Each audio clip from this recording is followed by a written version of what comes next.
어제 저희가 이태원 참사로 인한 트라우마 문제를 짚어봤습니다. 그런데 시간상 이야기를 충분히 다루지 못해서 오늘 다시 한번 시간을 마련했습니다.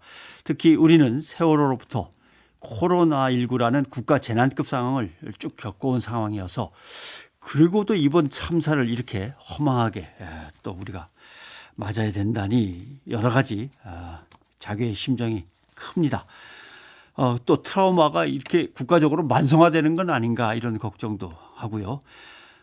어제 전화로 함께 해주셨죠. 한국 트라우마 스트레스 학회 홍보위원장을 맡고 있는 정찬승 정신건강의학과 전문의가 오늘은 스튜디오로 직접 오셨습니다. 선생님 어서 오십시오. 예, 안녕하십니까. 어제 인터뷰에서 비난과 혐오보다는 공감과 위로가 이런 참사, 재난 트라우마를 치유 극복하는 데 도움이 된다라는 말씀하셨는데 상담이 아니고 일상 속에서는 일상 친지나 뭐 가족 그다음에 친구들과 만나는 일상 속에서는 이 공감과 위로가 어떻게 이루어질 수 있나요? 네, 그러기 위해서는 이제 공감이라는 게 무엇인지 좀 생각해 볼 필요가 있습니다. 공감이라는 건 적극적으로 우리가 능동적으로 그 사람의 입장에서 느껴보는 것입니다. 예. 그래서 그 사람의 감정을 느껴보고 그 사람이 경험한 일들을 이해해보고 예. 그 사람을 이해하고자 애쓰는 것이 공감입니다. 그래야 진정한 위로를 할 수 있습니다. 공감이 되지 않은 상태에서 위로를 한다면 지나치게 현실과 동떨어진 위로, 그 사람이 느끼고 있는 슬픔이나 고통과 동떨어진 위로를 하겠죠. 예. 이를테면 좋은 곳에 가셨을 거예요. 신의 뜻입니다라든지 그러면 그 사람이 이 사태에서 정말 절망의 나락으로 빠져 있는데 유가족이 그것이 신의 뜻이라는 걸 어떻게 받아들일 수가 있겠습니까? 지금 당장. 네. 그래서 오히려 그 사람의 입장에 서보고 얼마나 참담하고 얼마나 큰 상실감에 빠져 있는지 느낀다면 그 사람 옆에 말없이 앉아서 손을 잡아주는 것만으로도 네. 그 사람의 진정한 공감과 위로를 전달할 수 있을 것입니다. 그냥 전문가들이시거나 아니면 책임 있는 어떤 자리에 있는 사람들이 아니라면 일반 시민들은 좀 양상이 약간씩 달리 보이는 것 같습니다. 어떤 분들은 아이고 이제 뉴스 못 보겠다고 그냥 확 덮어버리는 분들이 있고 어떤 분들은 그래도 그냥 분향소도 찾아가시고 끝까지 뉴스를 갖다 챙겨보시고 하는데 이게 어떻게 해야 되겠습니까? 너무 뉴스를 계속 보다 보면 저 답답하니까 더 힘들어 하시는 건 분명한 것 같은데.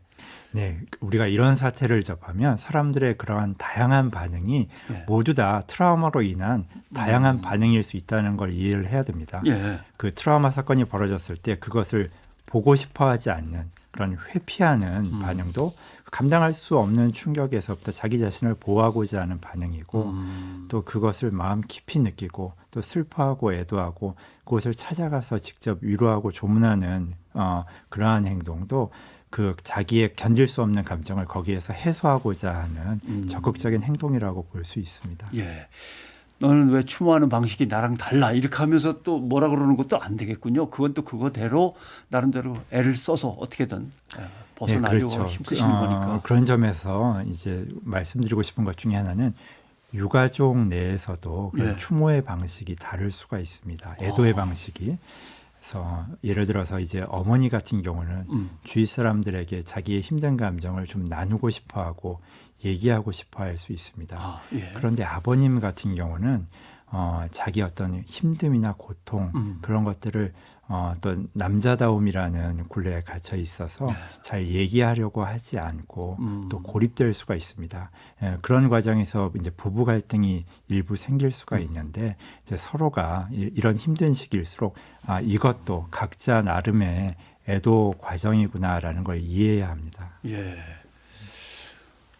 당신은 어떻게 그럴 수 있어? 이렇게 얘기하는 게 아니라 나름대로 그것도 함께 얘기를 나누면서 서로를 이해하는 그런 연대가 또 필요하군요. 예. 네. 어제 잠깐 말씀드렸습니다만 취재를 했던 기자나 또는 구조 작업에 참여했던 뭐 관계된 기관에 종사하는 분들이나 아니면 자발적으로 나섰던 시민들 그때는 뭐 정신 없으니까 뭐 어떻게든 나서서 할 수 있는 것들을 했지만 점점 자기 안에서 그게 이제 되살아나면서 스트레스를 받고 힘들어진다면 그것도 어떻게든 좀 상담을 받거나 치유의 과정에 동참을 해야 되는 거겠죠? 네, 맞습니다. 중요한 부분인데요.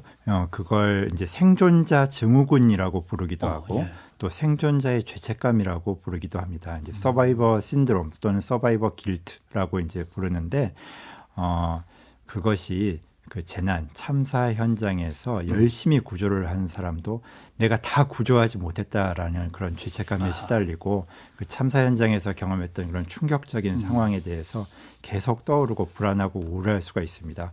그리고 일반 시민들도 CPR을 하면서 네. 아니 구조하려고 하고 또 그런 구조 작업에 직접 참여하지는 않았지만 목격하고 거기에서 정말 그 이제 피하고 이제 그런 시민들이 있는데 똑같이 그런 죄책감과 불안, 우울에 시달릴 수가 있습니다. 예. 그런데 중요한 것은 특히 구조 작업에 참여했던 분들은 그 죄책감이 너무 심한 나머지 내가 마음이 무척 힘들고 괴로움에도 불구하고 자기를 돌볼 만한 그럴 겨를이 없습니다. 예. 자기를 돌보는 것조차도 이제 죄스럽고 떠나간 사람에 대해서 미안하고 그렇기 때문인데요. 근데 이런 심한 죄책감, 사실 이제 부적절하죠. 그 사람이 잘못이 아닌데 다 네. 구할 수도 없고요. 그래서 주변에서 늘 당신의 책임이 아니다라는 걸 알려줘야 되고 이런 죄책감을 느끼는 데에는 사실 이제 화가 나 있는 겁니다. 그럼요. 이런 일어나서는 안 되는 재난이 발생했다는 그 재난 자체에 대해서 분노하고 이런 상황 자체에 대한 그런 분함, 억울함, 화남이 있는데 그것을 해소하지 못해서 자기 자신에게 쏟아붓기 때문에 그런 죄책감을 느끼는 것입니다. 예. 예를 들면 성수대교 다리가 무너졌을 때 그 참사를 겪고 나니까 다리 앞에 서는 게 두려워지고 대구 지하철 참사 때는 지하철 타러 내려가는 것 자체가 또 두려워지기도 하고 이럴 때는 이제 거리로 사람들 많은 거리로 나가서 또 문제가 생겼으니까 그러니까 시민들은 일상 속에서 다 그 아픈 기억들이 담겨 있는 곳들이 많으니까 힘들어합니다. 그러면 이런 일상 속에서의 시민들에게는 어떻게 위로를 하거나 서로 말을 건네야 될까요? 네, 그것도 아주 중요한 부분인데요. 네. 그런 두려움 또는 이제 회피하려는 현상들이 일어납니다. 특히 그 트라우마 사건, 재난 사건을 떠올리게 할 만한 그런 밀집된 그런 환경이라든지 아주 시끄러운 소음들을 이제 꺼리게 되는데요. 이제 그러한 것이 사실은 병리적인 반응이 아니라 정상적으로 자기 자신을 지키고자 하는 정상적인 반응이라는 것을 이해해야 합니다. 그래서 뭐 그럴 때 뭐 그런 것을 무시하고 너무 과감하게 행동할 필요는 없고 내가 이런 두려움이 얼마 동안은 가겠구나, 저절로 회복이 되겠구나라고 이해하면 되고요. 예. 그런 것이 너무 지나치게 심하고 외출조차 오랫동안 못하고 그런다면 이제 치료와 상담을 받는 것이 필요합니다. 네. 근데 이제 예를 들면 세월호, 그다음에 코로나19, 네. 그다음에 또 이런 이태원 참사 이렇게 연속적으로 계속 이루어지면 네. 트라우마에 대해서 내성이 생깁니까? 아니면 그게 중충돼 가지고 더 크게 다가옵니까? 트라우마의 내성이라는 건 생기지 않습니다. 없습니까? 네. 가랑비에도 옷이 젖는데 예. 사람이 물에 계속 빠지면 물을 얼마나 무서워하겠습니까? 하하. 네, 이런 트라우마 사건이 중첩되어서 일어나는 것이 국민들의 정신 건강을 상당히 위협하고 있고 이번 이태원에서 일어난 참사가 지금까지 있었던 아직도 끝나지 않은 코로나로 인한 스트레스를 더 가중시키고 이전에 포항 지진, 메르스, 그런 세월호 사건까지 이런 것들을 이때 느껴왔었던 그런 심리적인 충격을 다시 일으킬 수가 있습니다. 특히 그 소아 그리고 청소년, 어린이와 청소년들은 세월호와 함께 자기 유년 시절을 그렇죠. 지내고 또 코로나와 함께 자기 어떤 청소년기를 보내고 대학 시절을 시작하고 그런 경우에는 이런 재난이나 트라우마에 굉장히 민감해지고 취약해질 수밖에 없습니다. 그래서 각별히 정말 20대 그리고 어린이와 청소년에게 정말 돌봄을 제공해야 됩니다. 어른들이 뭐 물론 젊은 또는 어린 사람들의 어떤 희생을 보면서 안타까워하는 것도 있지만 그 나이 또래 당사자들은 자기 친구 또래들이니까 더 충격이 클 수 있는 거겠군요. 맞습니다. 맞습니다. 이제 사람이라면 누구나 가지고 있는 그런 공감 능력, 또 같은 감정을 느끼는 그런 동감에 빠져들게 되는데요. 그러니까 남의 일 같지가 않은 것이죠. 그리고 나도 거기 갈 수 있었다. 나도 갔을지 모른다. 나도 1시간 전에 거기를 방문했었다. 그런 아마 젊은이들이 굉장히 많을 겁니다. 그렇기 때문에 그런 어떤 상황 인식이 되고 그런 이제 그 똑같은 그런 감정을 느낀다면 그걸 통해서 공감과 위로를 베푸는 것이 자기 마음속에 있는 그런 부담 또 트라우마 반영을 잘 해소하는 좋은 방법입니다.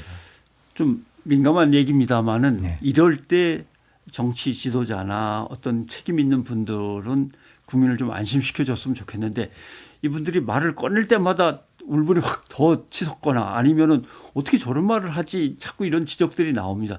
이런 분들은 어떻게 얘기를 해야 될까요? 조심스럽지만 예. 정치 지도자들이 할 수 있는 것은 국가의 존재 이유가 이런 재난 대응에 있다는 것을 명심해야 될 것 같습니다. 예. 왜냐하면 위기 상황이 아니라면 다 개인이 헤쳐나갈 수 있는 상황들이지 않습니까? 근데 이런 개인이 감당하기 어려운 일, 또 어떤 작은 공동체가 감당하기 어려운 일을 생겼을 때 국가가 나서 주어야 하고 또 국가가 적극적으로 나설 때 가장 중요한 것은 어떤 개인의 공감도 중요하지만 정부의 공감, 국가의 공감, 또 정치 지도자들의 공감이 매우 중요하다는 것입니다. 알겠습니다. 자, 오늘 여기까지 듣도록 하겠습니다. 정찬승 한국 트라우마 스트레스 학회 홍보위원장이었습니다. 고맙습니다. 네, 감사합니다.